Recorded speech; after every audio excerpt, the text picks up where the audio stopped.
Squid Game Season 3 is finally here, and the question remains, can we stick the landing?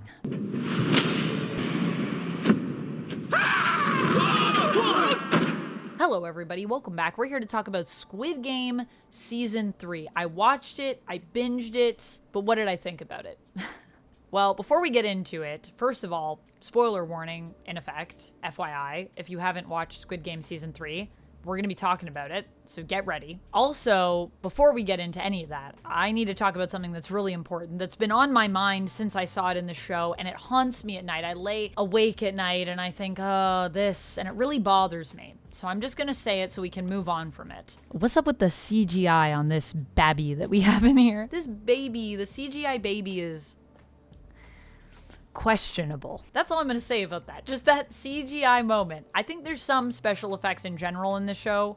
Actually, not anything that they did practically, but some of the green screen stuff as well that was a little like, ooh, that's a little rough. But overall, I think the moments that the show brings us with the characters, they hit remarkably. In fact, I'm just going to say this. I think Season 3 actually had my favorite game in the entire series, the like hide and seek game. I don't know what do we call that game? Does it have a name?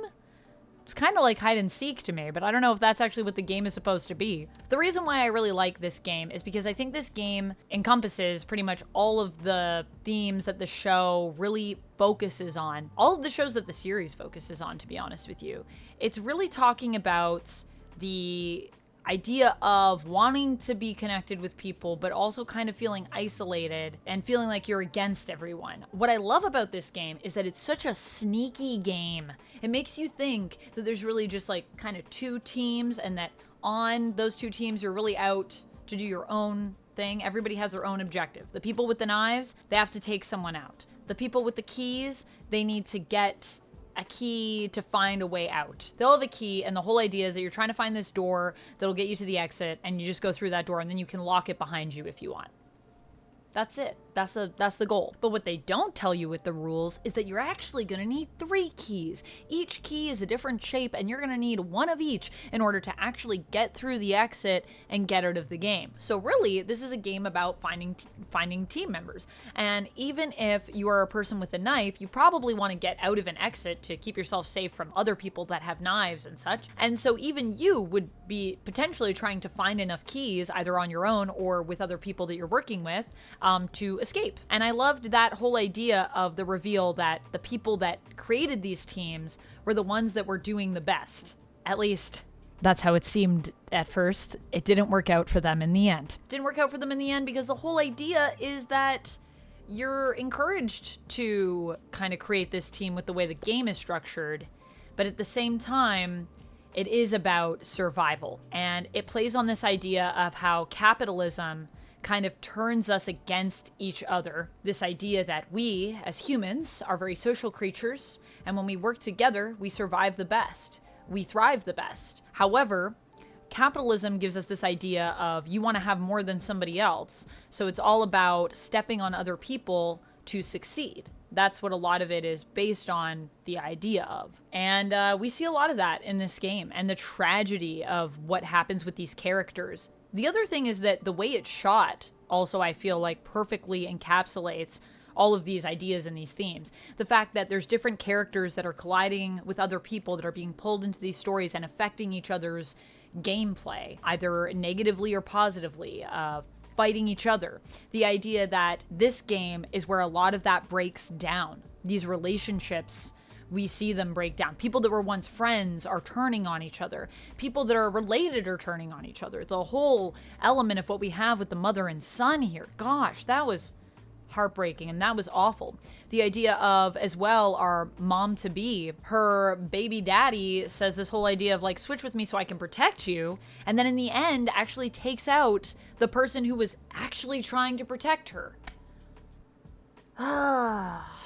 It's so tragic. However, while I love this game and think it represents everything that I love about this entire series, and it's all been kind of leading up to that moment in some ways, the fact that this also happens earlier on in the show, in this season, I think is unfortunate because it also removes a lot of characters from the board that we were emotionally connected to, which means by the end, there's just not as much for us to be attached to when it comes to our final players. And we're going to talk about that a little bit more in terms of the finale because I have a lot to say about the finale. But before we get to that, I just want to touch slightly on the fact of the VIPs because we need to talk about the VIPs. This was a bit of a strange moment for me.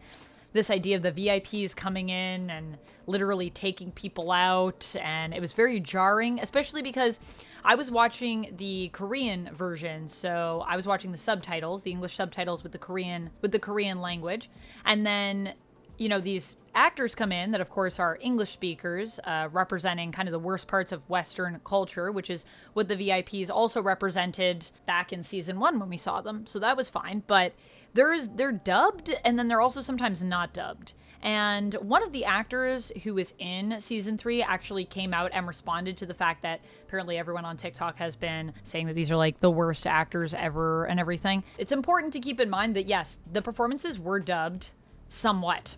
And the whole reason that they do that, IGN did an article on it, and what they talked about was this idea that a lot of productions that are international like this will actually do English dubs even when they have English actors speaking, because they want to make sure the English is clear enough for the people that are watching in Korean so that they can understand what the English characters are saying. So they'll dub it just to make sure it's clear. And the thing is when they dub it, because it is the Korean language, they'll have Korean actors come in that speak English that will dub over the English actors. So if you feel like it's a bit disjointed or there's a disconnect, or you're like, that sounds like it's being dubbed, it is.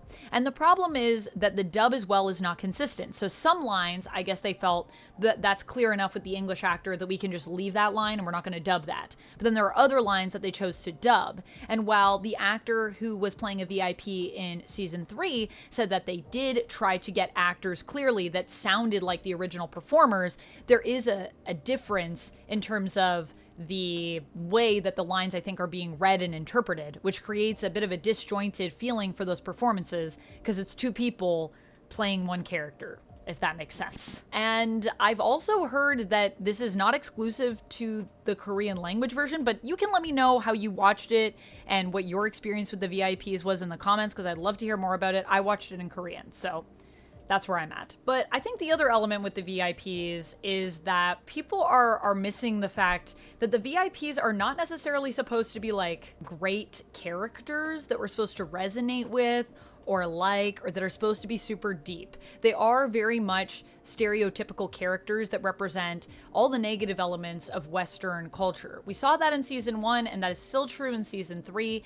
And to add another layer to it, I actually think the VIPs are supposed to more represent us, the audience, especially perhaps the Western audience, who has become super obsessed with Squid Game in a way that is maybe concerning or unhealthy. The fact that we're so obsessed with this show and that it's created spin-offs where people literally talk about what would happen if they competed, and we actually have competition shows based on Squid Game, feels like we missed a little bit of what the show is trying to say to us. The fact that it's become this sensationalized, and that on the Netflix app, I can play the Squid Game mobile game, which I will say I've played actually, and it wasn't great. I'm gonna be real with you. Wasn't a big fan of it. But the whole idea that that's where we're at in our culture is concerning, I would say, to say the least. And I think that the VIPs are really covering that element of it. They're us watching the show, talking about what the show needs to be more dramatic. The whole idea of them being like, hey, let's create a new player 222. Let's bring this being that just came into the world into it as a competitor. That's insane. And that's so what all of us would want to see, just because we're so kind of messed up, I think, in a way. Ugh. But I loved the commentary of it because I thought it was true. I think there are a lot of people that are missing out on the commentary here, and that are missing out on a lot of the commentary throughout the show in general. I think there's a lot of subtext here, and it's important when we talk about this series to talk about the themes of the show and the subtext, because that's really what the show is about. Sure, it delivers great acting moments, there are great emotional beats, all of that stuff. But that's not really at its core, I think, what Squid Game is about. It's here to say something. So let's talk about the finale and what it says. Because the finale, I think it could be stronger. I think it's hard because we were always going to be comparing the end of season 3 to the end of season 1, which felt like it had a very final kind of ending to it. It did leave itself open for a continuation of the story, but I felt like thematically it said everything it needed to say. So the question, of course, is what is season 3 adding? I feel like season 3 says a lot of what season 1 was saying and a lot of what season 2 was saying, and that there's not too much in terms of the main themes that was added here. The idea is capitalism is bad, people can be good, but we're driven to make really terrible choices by the world that we're in. Desperation makes us all kind of terrible people for the most part. And, is there anything to be hopeful about? It does end on this note of hope of, I think the baby that we see in the games is representative of the hope for humanity. The fact that she's also, I think, a baby girl is saying some stuff. I think there's a lot this show has to say on gender and kind of like gender politics, but I could do a whole other video on that, so I'm not going to get into it. I'm just going to say that's a theme in the show. The finale for me felt a little bit flat because I feel that we just weren't as attached to the characters who are at the core of it. Now, of course, Gi-hun is there, and we're super attached to Gi-hun. I thought Gi-hun was amazing in it. However, I felt more attached to Gi-hun than I did anyone else. Obviously, player 222, or new player 222, was just introduced. So that makes sense that I would be like, I mean, I don't really have too much attachment other than innocent being. So save innocent being. Yes, I like that idea. We should save that baby. However, when it comes to our crypto bro, nicknamed MG Coin, Myung-ji, he is a character that we do get some moments with, but I felt that his arc overall in the show, I just feel like we never really got to connect with him as much. So this idea of his turn here, his twist, where we think he's working to save his daughter and kind of work with Gi-hun. And we're like, okay, this guy is actually just aligning himself with the bad guys because he's gonna turn out to be a hero.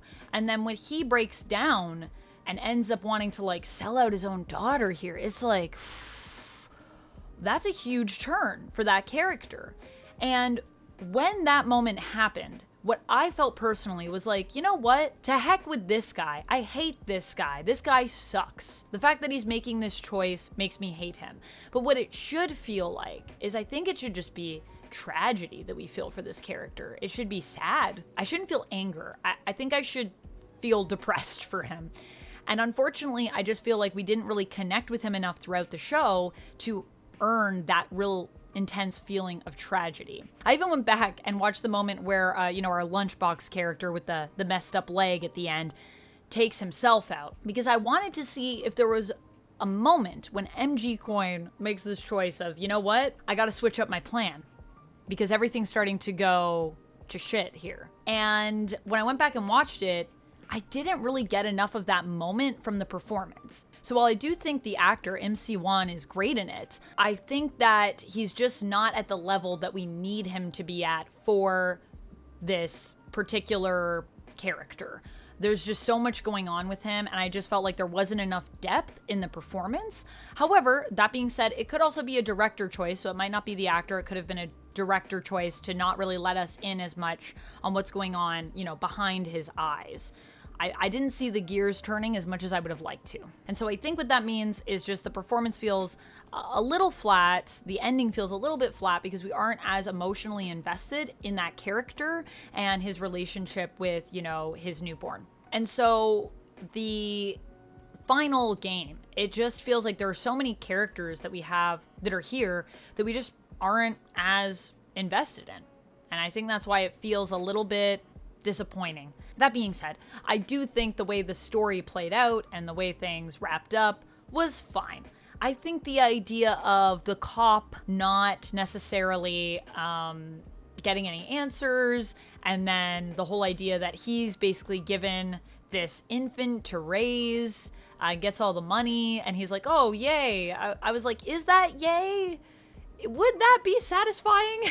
I mean, I guess you have all this money and, a baby, so I guess that's cool, but it just felt like the payoff for that character was not enough for him to be as satisfied as he seems to be at the end of the show. It feels a little bit like this show was made, season 2 and season 3, without really having anything extra to expand upon when it comes to the main themes. So for the main themes, they pretty much stay the same, and instead what we get is some additional commentary on the sensationalization of Squid Game and what that says about us as people watching it.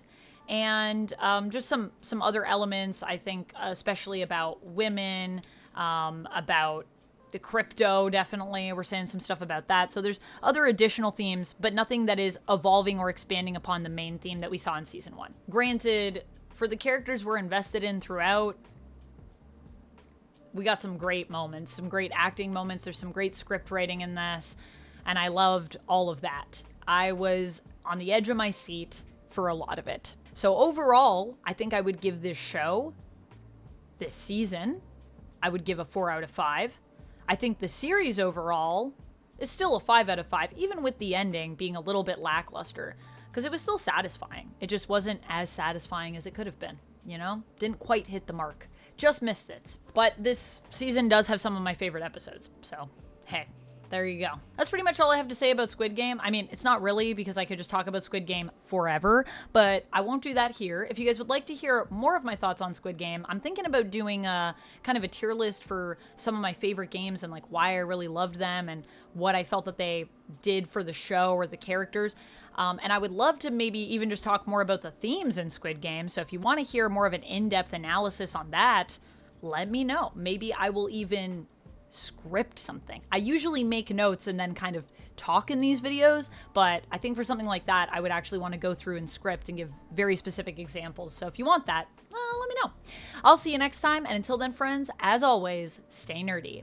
Bye. Don't forget to let me know your thoughts down in the comments. And if you like when I talk about things that are in depth with a lot of subtext and themes and all of that fun stuff, make sure you check this out.